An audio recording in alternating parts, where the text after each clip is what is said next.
album, Don't Gild the Lily. It's coming Yeah, out February 13th. coming Um, up. so excited. It's amazing. I'm so excited for everybody to hear it.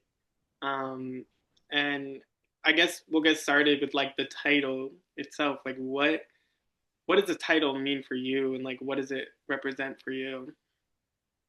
Yeah, I had thought about making my album self-titled, but I don't know, I wasn't that excited about that idea, but I thought maybe there was a world where I could still put my name in the title. So I started looking up like lily flowers and like researching stuff like that. And then I came across the phrase, "Don't gild the lily." And I don't think I ever really knew what that even meant. And so I started researching, and it's actually a quote derived from a Shakespeare quotation.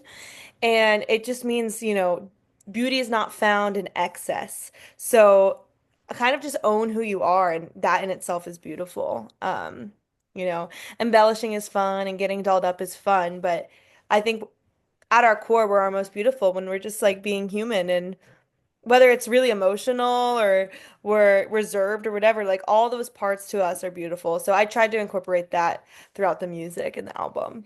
Yeah, for sure. I definitely hear a lot of authenticity in the music, in the lyrics. Like it feels very diaristic, and I'm glad that you were able to kind of like identify like yourself like within the album, and kind of like say, hey, this is me, but without being like, oh, like this is I don't know, because some people wait to make their self-titled album. I don't know, like some artists have that strategy where like they wait, like Beyonce, or Hmm.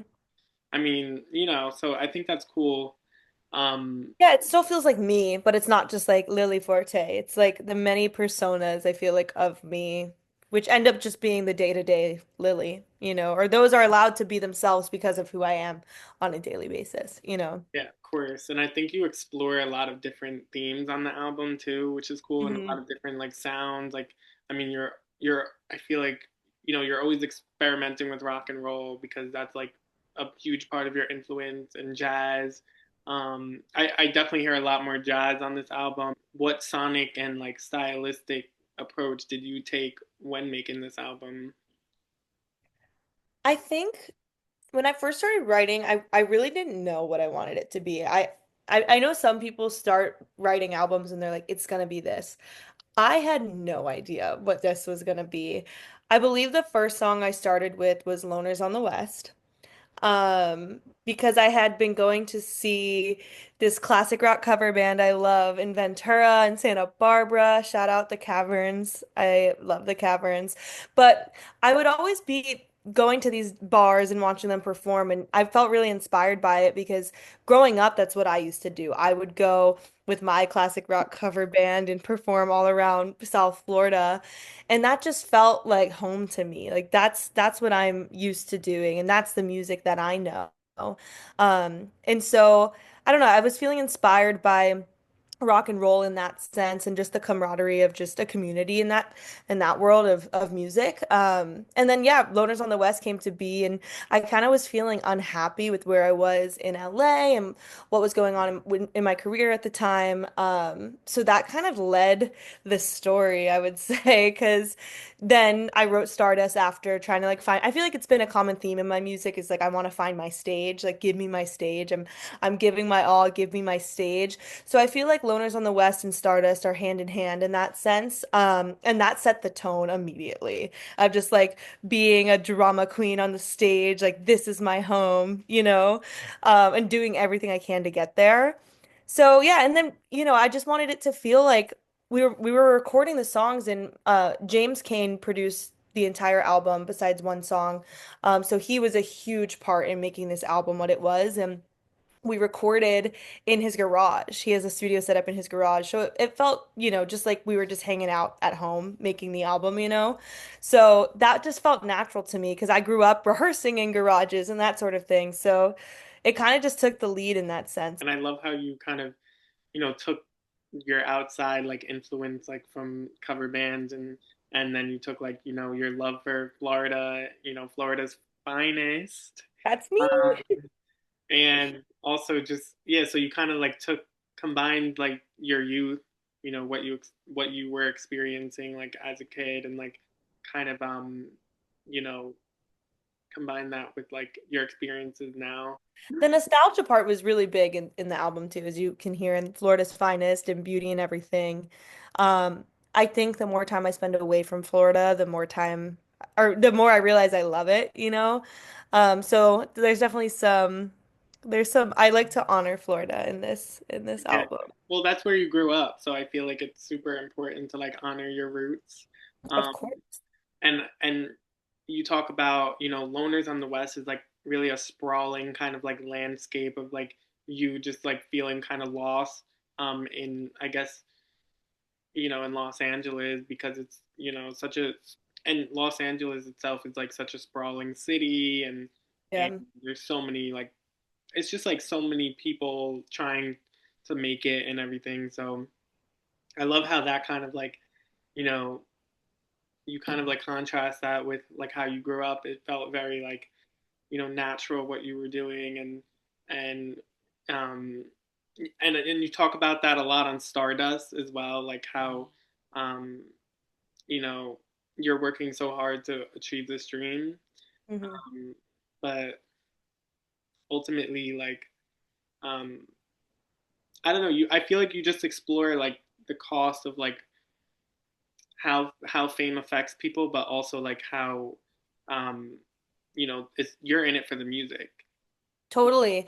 Yeah, I think you can hear that in that song. One of my favorite, someone asked me what my favorite lyric on the album was, and I think I ended up saying like, but I keep singing, I keep singing. Like that alone, I feel like sums up who I am Yeah, I love the lyric on Loners in the West when you say, and the city is strained with its low lives and fame, and fame. Yeah.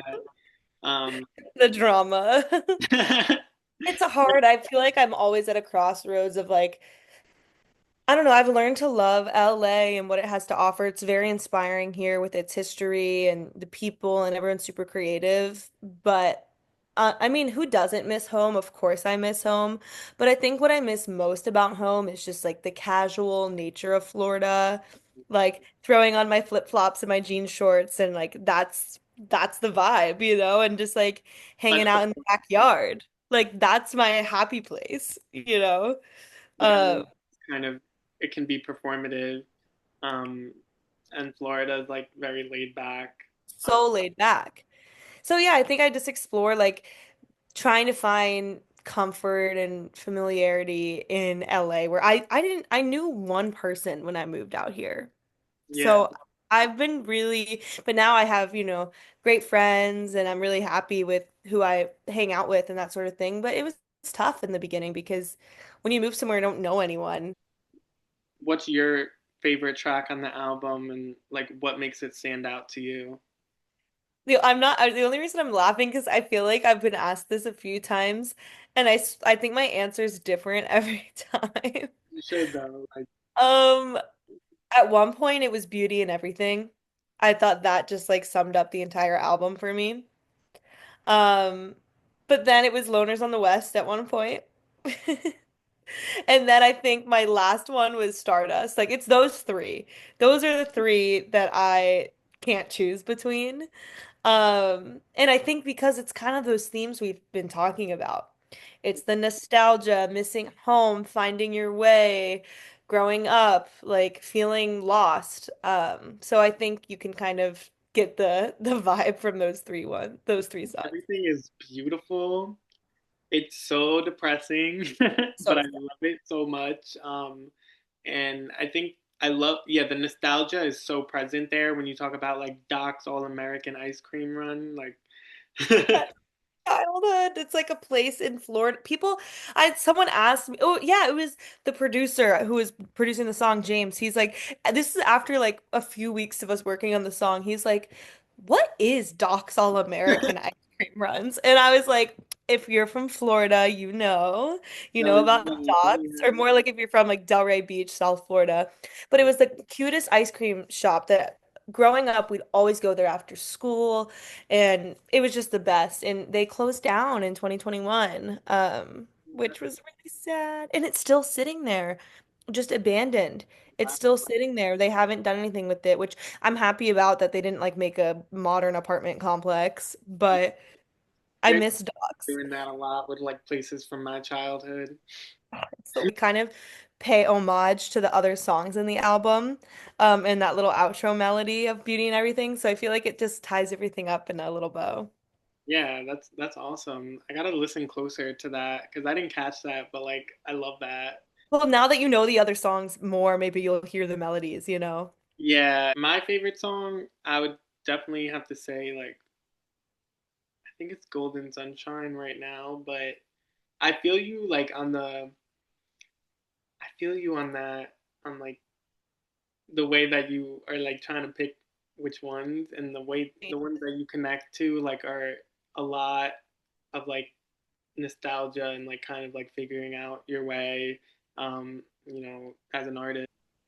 Let's talk about some of the tracks on the album, like kind of what you explore stylistically, like because I've been loving like Florida's Finest. Like you definitely incorporate like super nostalgic, like talking about iTunes and like scratch the and yeah, with Golden Sunshine, you kind of have that you refer to places like Hollywood Hard Rock and Ventura Boulevard. Even on Stardust, you talk about California, like Wilshire Boulevard. So it's and don't no Stardust. You talk about how LA and Florida, that contrast of like, is it home or holiday? So it's cool to see, how you juxtapose those places in your mind.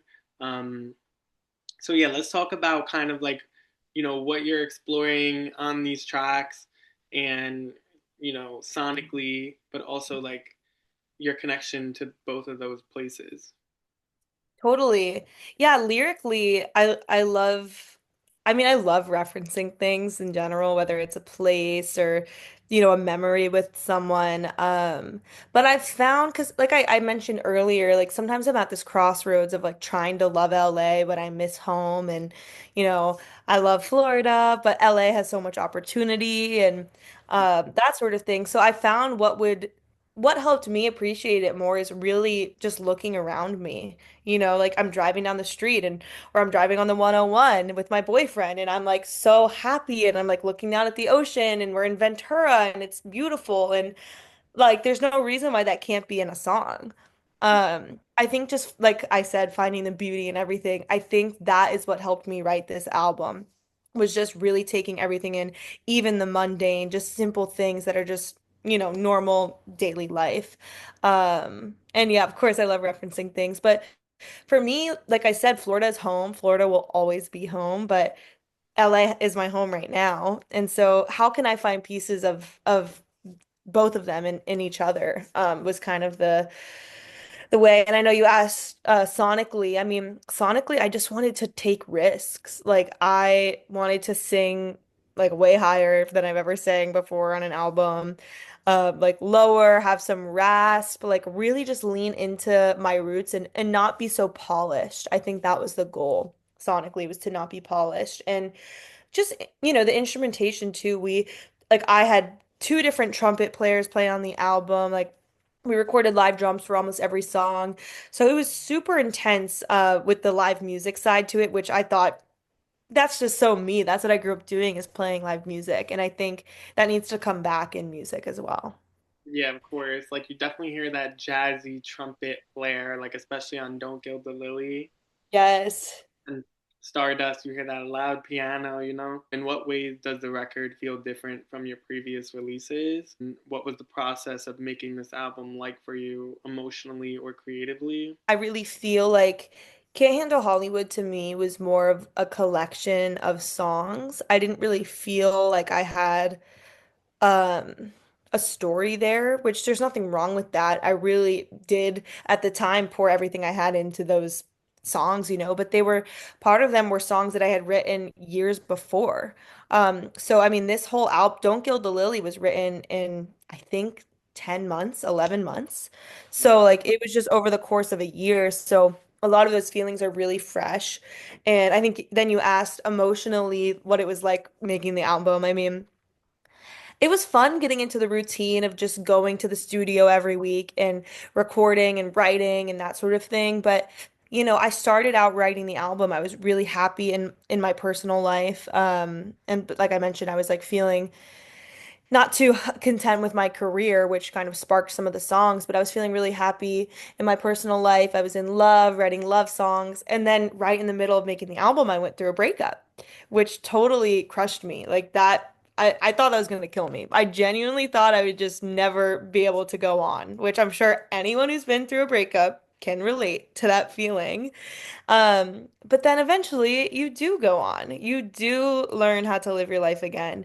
And so that all happened throughout making this album. But I wouldn't consider it a breakup album at all, really. It's more just finding yourself. I think that's definitely like the central theme of it, especially like as seen within the title.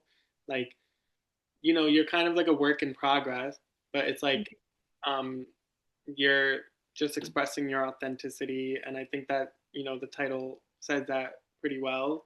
And I love those like kind of moments of, like self-discovery, nostalgia, and you went through a breakup, so it kind of, you like those lyrics in like Out of the Blue and Baby Burned Us Down, like those are some really intense, like personal songs, like very jarring moments on the album. So it's very cool to see someone like be so transparent in their music like that. How do you hope like listeners feel, and like what do you hope they take away from the record? Yeah, I mean, there's a few things. I like what I just talked about before was just like appreciating the little things and what's around you, because there's so much beauty in that. And we can all be so busy and just like occupied with other things, but there really is so much beauty in daily life and the people around you and being kind and, being a good friend, being a good daughter or son or whatever. Like, I mean, those relationships are what matter. I mean, and this is like something I've been realizing too is like music is amazing. Music moves people. Film is amazing.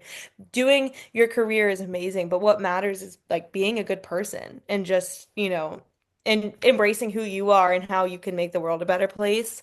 So I would say that, yeah, and just yeah, embracing that. Like don't gild the lily. Just freaking embrace who you are. Let's live in life. And that's living like a legend. It's just like being who you are without anything holding you back. The good, the bad, and the ugly. You know what I mean? And that's